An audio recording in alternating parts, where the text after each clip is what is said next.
I was contacted by a good friend of mine with a dirt bike problem. Something was going on with the engine. There was a mysterious issue going on, and after a few others had their go at it, asked me if I'd have a look. You're damn right. So we ripped the heart out of that monster and dropped it at my doorstep. The engine he dropped off? Well, a 2000 Honda CR250R.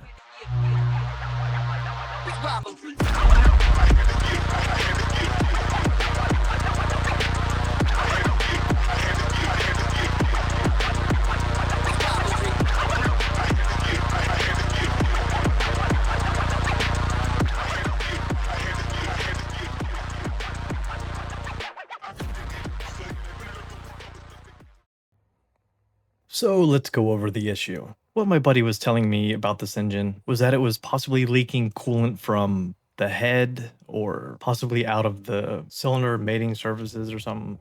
I'm not sure. At one point, he even put one of those 325 big bore cylinder kits on it, and trust me, you'll see in a little bit there was evidence of that. Nothing damaging or even permanent, just you'll see. But he was saying it also made a knocking or a pinging noise or something like that. He had a few people check it out, and it came back and it always did the same thing. So not really sure of what the deal was. I was pretty excited to crack this thing open and begin the investigation.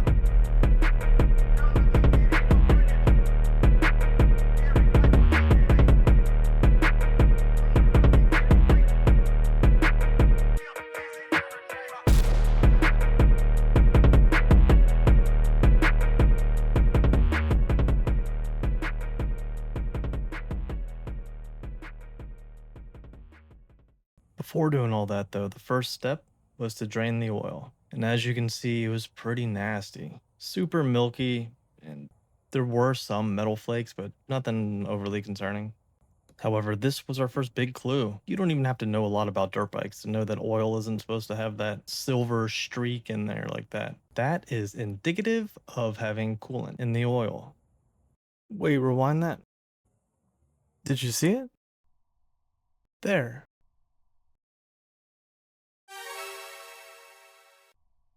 So the proof was in the pudding. We've hardly solved the case though. I mean, he told us there was antifreeze in it when he dropped it off. He knew that. So anyways, it was time to just get the thing cleaned up generally just on the outside before we started breaking into it. So that's exactly what I did.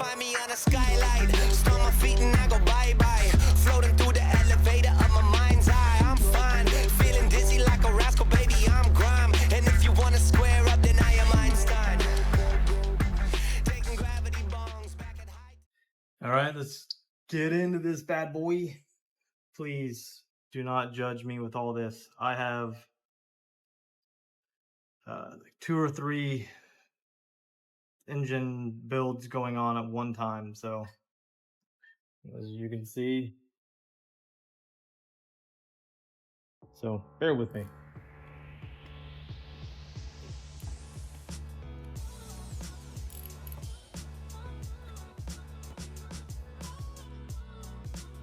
I don't know if he actually even ran it on this yet, but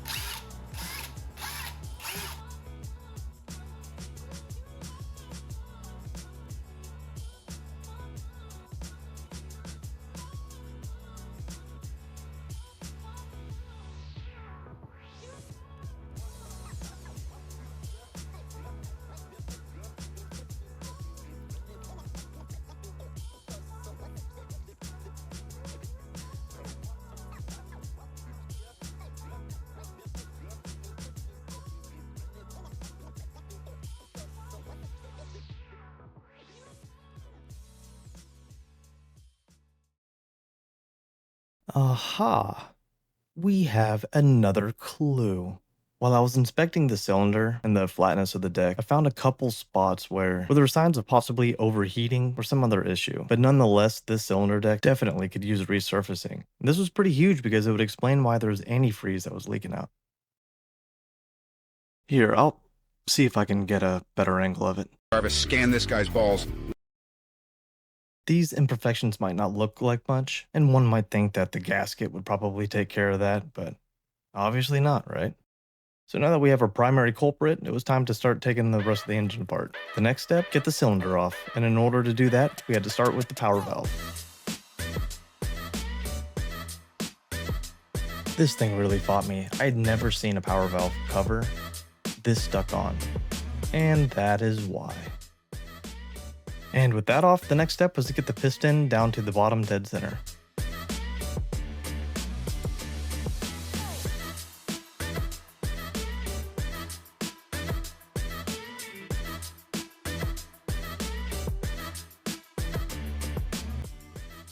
And what you see here is just knocking the nuts loose, a necessary step in order to get the cylinder off.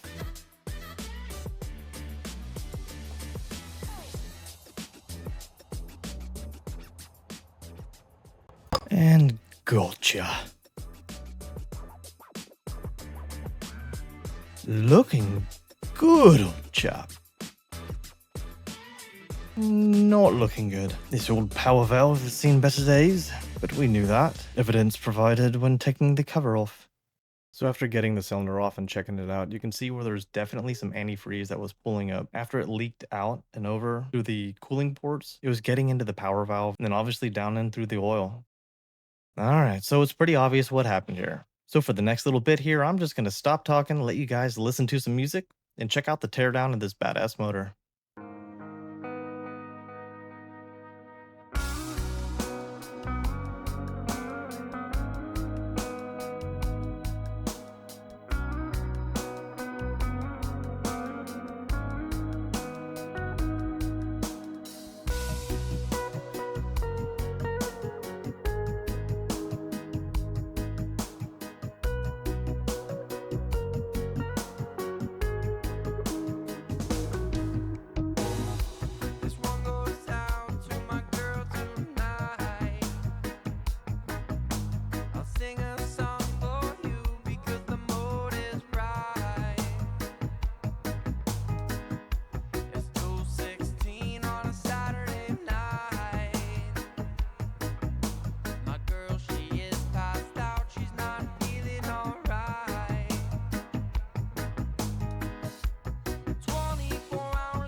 You can see here the transmission bearing was not toast, but definitely exposed to something that destroyed the outer seal. And if it's not sealing, it's letting something in.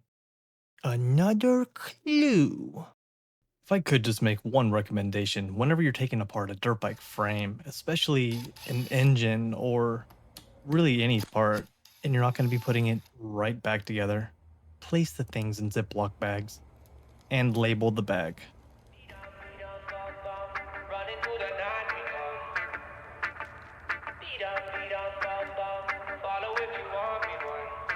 You can find me on a skylight, storm my feet.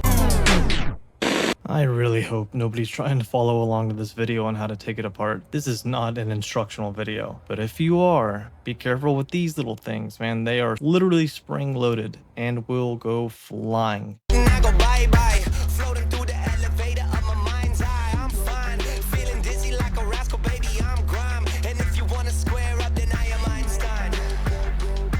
Taking gravity bongs back at high times. Find me on a weeknight, middle of a street fight, smoking on a peace pipe, trying to get my teeth fixed, right? I'm the make it the ace, breaking records of pace. And I need another win like the devil needs a fireplace. Smoking in the back room, sitting in the black tomb, screaming in the quiet place, hoping they'll come back soon.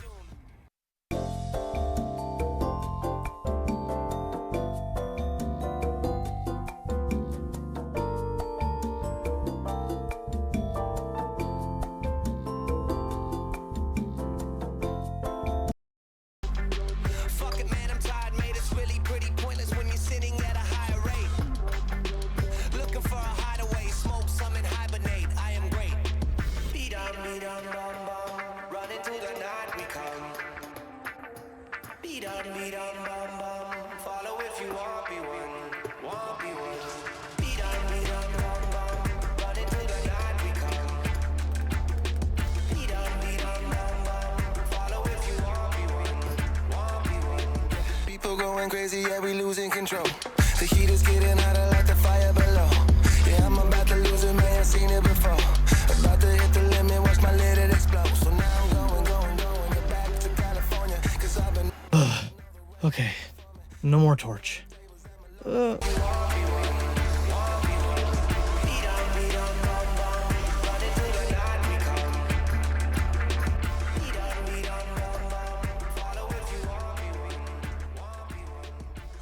that was easy. The next thing for me to do was to just pull the crank, get that transmission out of there. But for some reason, I don't have the video of me pulling the crank. I don't know what happened. But after I did, the next thing I had to do was remove the transmission, get everything cleaned up, and prepare the cases for the rebuild. So coming up right here, I'm going to show you where I removed the transmission, and that's actually where we're going to end this part 1 of a 2-part series of this engine teardown and rebuild. Oh, but stick around to the very end. I want to show you a little sneak peek at that next episode. And as always, you don't have to hit like, subscribe, comment, or anything like that. I just appreciate y'all checking it out. I realize it's been a long time since I've posted my last video, and I do apologize for that. We all have plans, but life doesn't care about your plans, so just been super busy. However, I am editing for hours on end on all my days off, and we have some really cool projects coming up.